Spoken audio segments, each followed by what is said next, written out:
Want to stop doing everything for your kids? Teach these 5 habits to build independence today.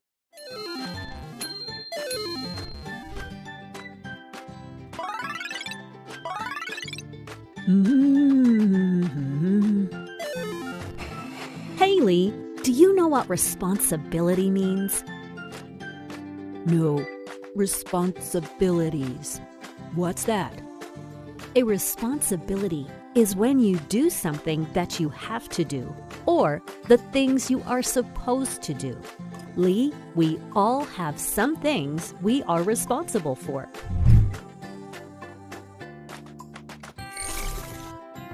When you come home from school, it is your responsibility to complete your homework. When you do it, you're being responsible.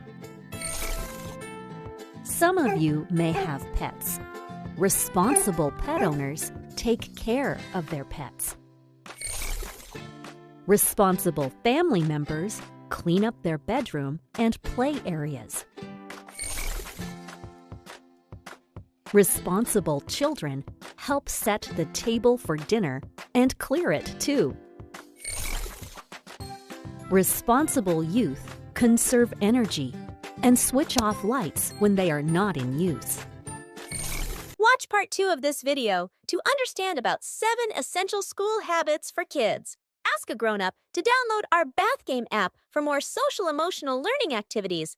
And do like, share, and subscribe.